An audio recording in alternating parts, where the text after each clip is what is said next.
Doctor Asif Nazrul, উনি ওনার ফেসবুকে একটা পোস্ট ভাইরাল হয়েছে। সেখানে তিনি আগে 2019 সালে বলেছিলেন যে 500 টন দিয়ে বিস্ময়কর বোধক চিহ্ন দিয়ে লিখেছে 500 টন পাঠানো হচ্ছে ভারতে। তো ডক্টর আসিফ নজরুল তিনি তো এই ইন্ডিয়া বিরোধী কথাবার্তা বলেই তো আজকে উনি উপদেষ্টা। আসিফ নজরুলের যদি হিরো আলমের সাথে দাঁড় করায় দেওয়া হয়, আসিফ নজরুল পাশ করে আসতে পারবে ভোটে? আমি মনে হয় না যে সে পারবে ভোটে পাশ করে আসতে। সো কেউ যেন চেয়ার পাওয়ার পরে ভুলা যায় না। আসিফ নজরুল, আমি আপনাকে নিয়ে কোনো বাজে মন্তব্য করতে চাই না, বাট খুব ভালো করে জানি হু ইজ আসিফ নজরুল। আপনি কোত্থেকে উঠে আসছেন? আপনি কিছুদিন আগে দেলোয়ার হোসেন সাইদিকে আপনি একটা লিখেছিলেন 86-এ যে একজন ধর্ম ব্যবসায়ীর উত্থান, সেটা লিখে কয়দিন আগে আপনি সেটা ক্লিয়ারিফাই করেছেন যে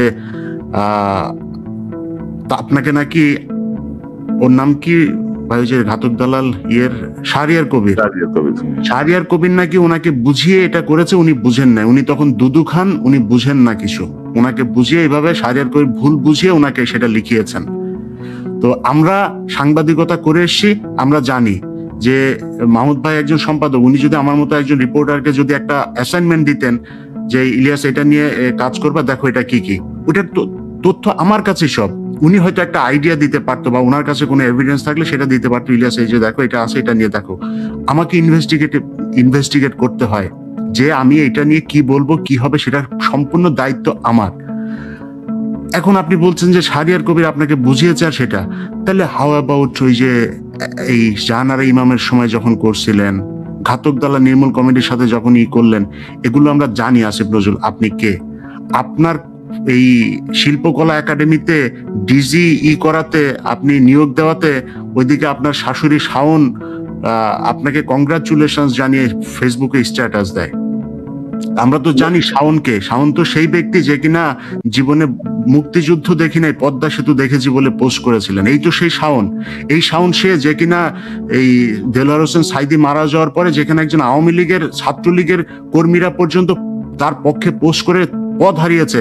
সেদিন আপনি এই দেলোয়ার হোসেন সাইদিকে নিয়ে যে জঘন্য কুরুচিপূর্ণ ফেসবুকে পোস্ট করেছিলেন, সেটা এখনো পর্যন্ত ফেসবুকে আছে। সো সেই ব্যক্তি আপনার কার্যক্রমে খুব খুশি হয় এবং আপনাকে কংগ্রাচুলেট করেন। সো আসিফ নজরুল, আমরা জানি আপনাদের বারবার যাইতে হয় এমন এমন জায়গায়। এর আগে আপনি একবার গিয়েছিলেন হচ্ছে রোকেয়া প্রাচীর কাছে, আর তারপরে আরো বিভিন্ন জায়গায়। তো ব্যক্তিগত ওই বিষয়গুলো আমরা আসিফ নজরুল এন্ড আরো কিছু উপদেষ্টা আছে যাদের ব্যাপারে আমাদের কাছে অনেক তথ্য এসেছে, আমরা এগুলো নিয়ে আলাদা করে এক্সক্লুসিভ একটা অনুষ্ঠান করব। আমরা আজকে এই বিষয়টা নিয়ে খুব বেশি দূর না যাই, এবং আমার মনে হয় যে ইউ আর কারেক্ট। এবং ধরেন যে আরেকটা বিষয় আমি যদি ইলিয়াস, আমি একটা বিষয় অ্যাড করি, যে ধরেন ঢাকা বিশ্ববিদ্যালয়ে যে ছেলেটাকে পিটিয়ে মারা হলো, প্রথম আলো সহ বেশ কিছু পত্রিকা, মানে যারা পিটিয়ে মারলো তারা কিন্তু ছাত্রলীগের নেতা কর্মী ম্যাক্সিমাম।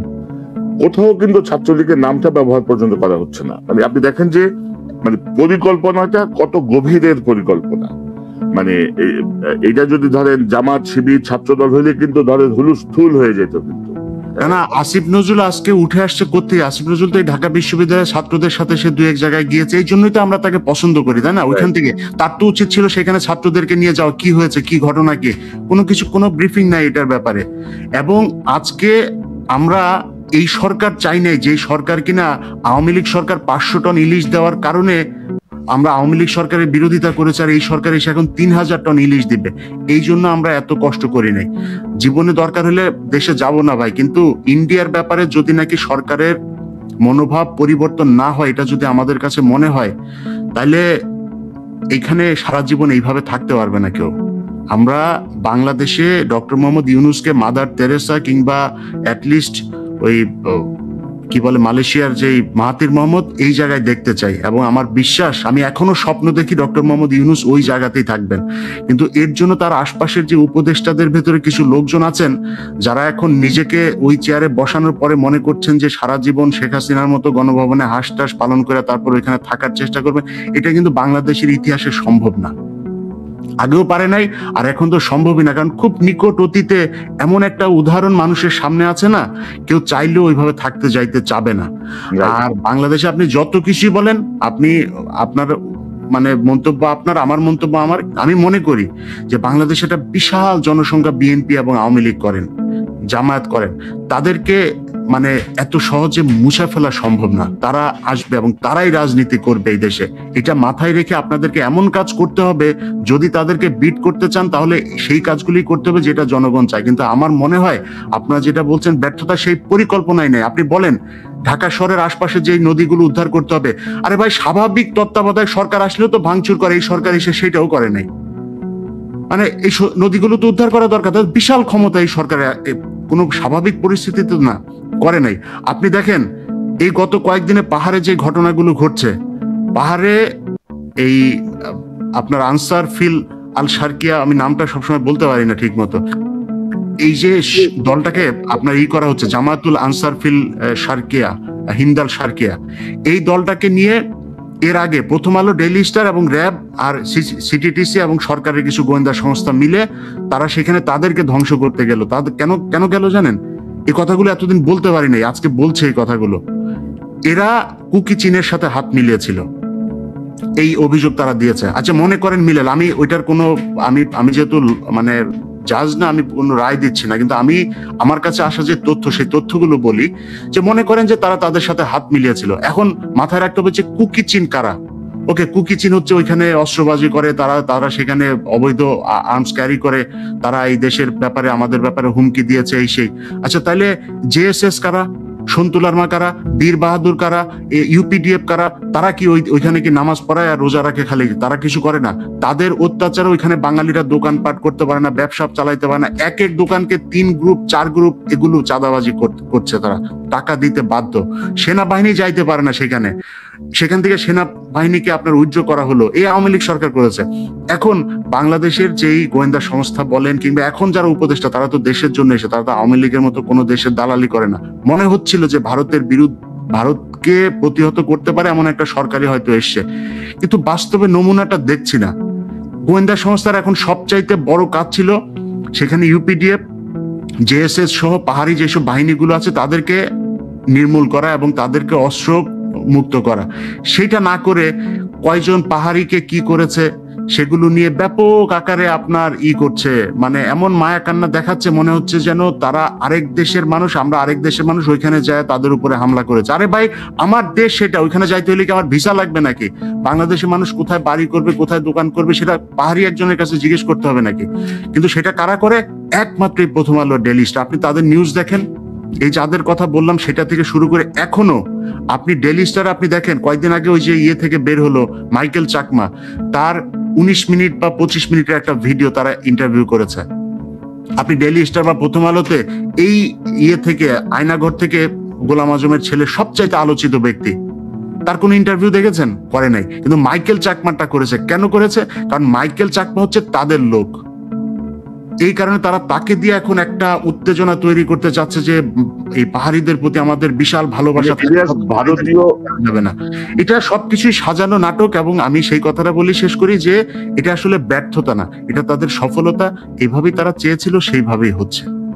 মানে ভারতীয় যে চাকমা সংগঠন, বাংলাদেশের পার্বত্য এলাকার চাকমা সংগঠন, এরা কিন্তু খুব খারাপ রোল প্লে করছে। কিন্তু ভাই আরাকান আর্মি অলরেডি সেখানে ঢুকে গিয়েছে। তারা ওই যে ঘোষণা আপনি শুনছেন না যে 900 জন ইন্ডিয়াতে ঢুকেছে, 900 জন ইন্ডিয়াতে ঢুকেছে। আমাদের এখানে ঢুকে নেই, আমাদের গোয়েন্দা সংস্থা কোনো রিপোর্ট নাই, ইভেন আইএসপিআর থেকেও কোনো বিবৃতি নাই এখন পর্যন্ত, কোনো পত্রিকা নাই, টেলিভিশন নাই।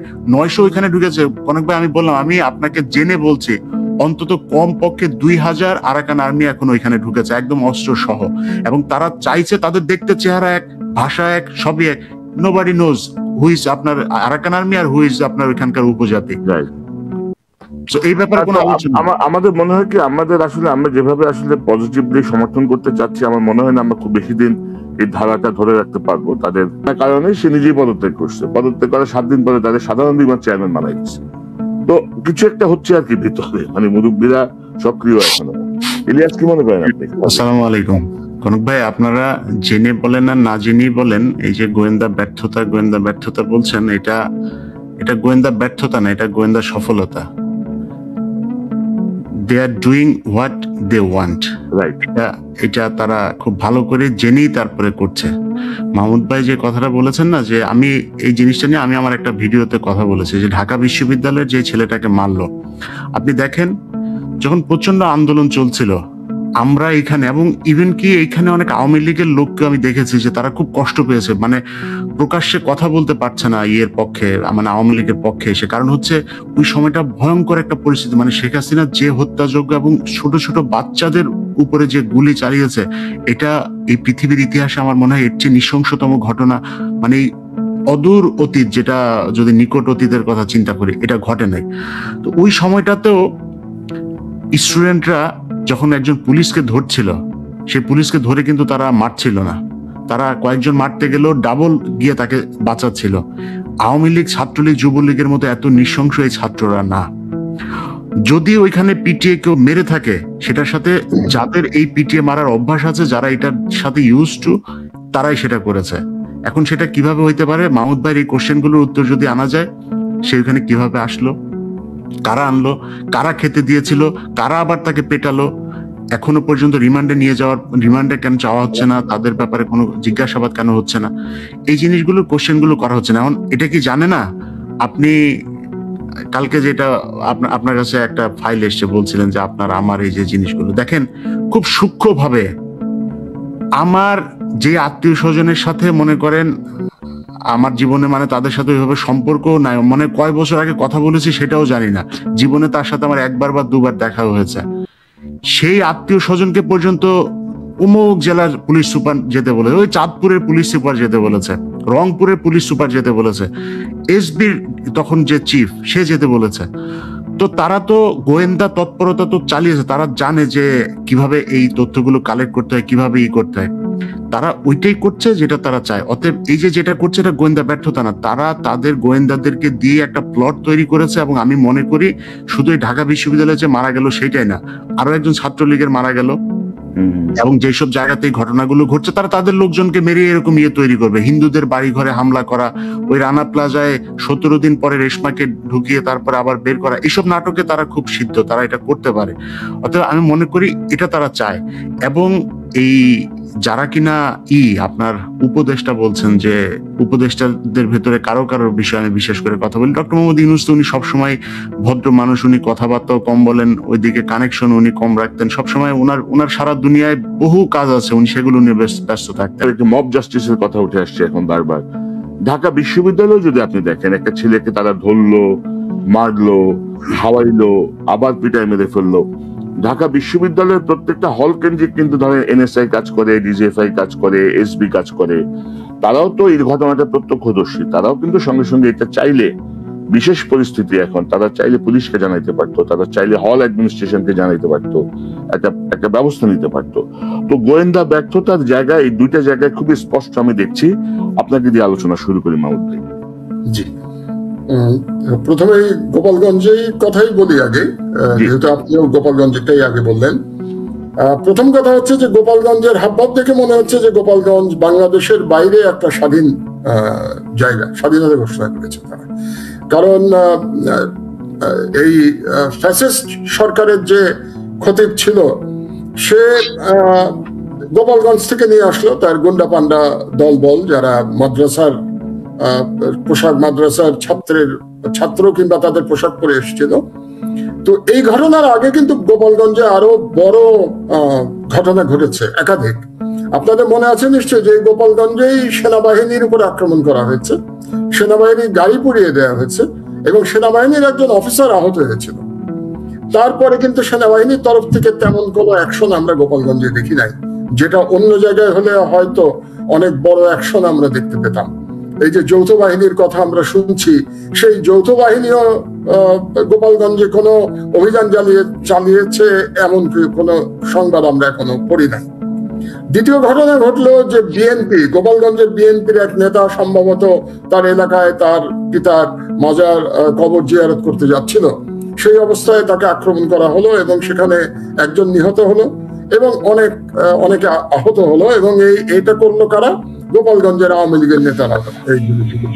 এবং এই ঘটনার পরেও এখন পর্যন্ত আমরা সেই অর্থে তেমন কোনো অ্যাকশন সরকারের তরফ থেকে দেখি না। তৃতীয় ঘটনা ঘটলো এই যে খতিব নামধারী এই যারা ধর্ম ব্যবসায়ী, এরা পুরোপুরি ধর্ম ব্যবসায়ী, খতিব নামধারী ধর্ম ব্যবসায়ী, এর মাধ্যমে যে সন্ত্রাসী কর্মকাণ্ড জাতীয় মসজিদে চালানো হলো সেটাও গোপালগঞ্জ থেকে।